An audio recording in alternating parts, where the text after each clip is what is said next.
ગુર્જરપતિ મૂળરાજદેવ ભાગ 2 લેખક ધૂમકેતુ પ્રકરણ 9 રુદ્રાદિત્યના સમાચાર। સાંભરપતિ વિગ્રહરાજ બહાર આવ્યો। એની સાથે જ મૂળરાજદેવ પણ હતા। એક કોઈ નવો જ યોદ્ધો ત્યાં એમણે જોયો। સંગ્રામ સામે તલવાર ઉઘાડી કરીને એ યુદ્ધ લેવાની તૈયારી કરી રહેલો જણાયો। પણ એ જોતાં જ સાંભરપતિનો આજ્ઞાવાહક એકદમ જ શબ્દ આવ્યો, અજીત ચૌહાણ, શું છે? તલવાર મ્યાન કરો। પણ મહારાજ, હું આવ્યો છું મહારાજની આજ્ઞા પ્રમાણે જ આ રસ્તેથી। મહારાજને એકને જ મારે સમાચાર આપવાના છે। મહારાજની મને રાત દિવસ ગમે તે વખતે પ્રવેશ મેળવવાની આજ્ઞા છે, અને આ કોઈ નવો માણસ મને રોકી રહ્યો હતો। અહીંનો દ્વારપાલ પણ દેખાતો નથી। કોણ જાણે ક્યાં ગયો એ બધી વાતનો હમણાં ખુલાસો થાય છે। પહેલાં તલવાર મ્યાન કરો। અજીતે મહારાજ સાંભરપતિના કહેવા પ્રમાણે તલવાર મ્યાન કરી। હવે અહીં મારી પાસે આવો। અજીત ચૌહાણ મૂંગો મૂંગો મહારાજ પાસે આવ્યો। એને આ બધી વાત નવાઈ ભરેલી લાગતી હતી। શી વાત છે, સમજ્યા છો? એ પાસે આવતા જ સાંભરપતિએ કહ્યું, ના મહારાજ, હું કંઈ સમજ્યો નથી। ત્યારે હવે સમજો। આ કોણ છે, જાણો છો? ના મહારાજ, મેં કોઈ દિવસ એમને જોયા નથી। ત્યારે એ છે પાટણપતિ મહારાજ મૂળરાજદેવ। તેઓ પણ અત્યારે અહીં અગત્યના કામે આવ્યા છે, આપણા ઉપર વિશ્વાસ મૂકીને। અને એ જેવી તેવી વાત નથી, આ માણસ એમનો છે। બોલો, હવે તમારી શી વાત છે?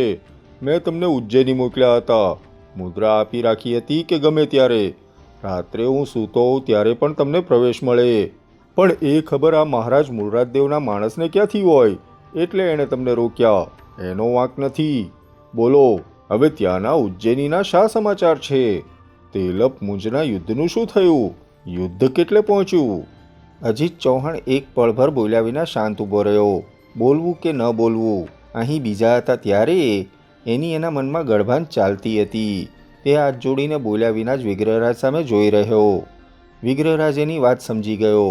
એણે મોટેથી કહ્યું, અજીત ચૌહાણ, તમે બોલી શકો છો। અહીં અત્યારે હવે આપણા મિત્રો જ ઊભા છે। શી વાત છે ત્યાંના યુદ્ધની? મહારાજ, માલવપતિ મુંજનું સૈન્ય નર્મદા ગોદાવરી પાર કરી ગયું છે। કોઈ એને રોકી શક્યું નથી। એના 1400 ગજરાજો જોઈને બધા ભડકી જાય છે। એ આગળ વધી રહ્યો છે। હા, હજી તેલપ એની સામે આવ્યો નથી, પણ શું? પણ મહારાજ। હા હા, તમે બોલો, બોલી શકો છો। અજીત ચૌહાણ, શી વાત છે? મહાઅમાત્ય રુદ્રાદિત્ય। હે? રુદ્રાદિત્ય? એનું શું છે?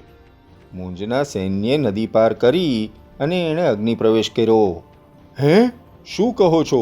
સાચી વાત છે? સાંભળી છે કે જોઈ છે? જોઈ છે। જોઈ છે? અજીત ચૌહાણ, ખરેખર રુદ્રાદિત્ય અગ્નિ પ્રવેશ કર્યો છે? હજારોના દેખતા મહારાજ। ત્યારે અજીત ચૌહાણ, માલવાના મુંજનું પતન નિશ્ચિત જ હોવું જોઈએ। આકાશી તારાઓને વાંચનારો આવો બ્રાહ્મણ હજી સુધી થયો નથી, હવે પછી થશે નહીં। એની અદ્ભુત વિદ્યા મેં જોઈ છે, એમાં રજ માત્ર ફેર ન હોય। એની અનન્ય રાજભક્તિને હું પ્રણામ કરું છું।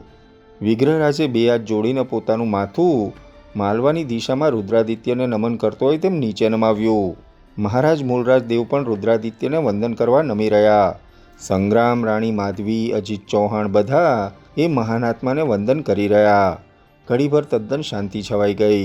એક કાંકરો પડે તો એનો અવાજ પણ સંભળાય એવી ગાઢ શાંતિ ત્યાં વ્યાપી ગઈ।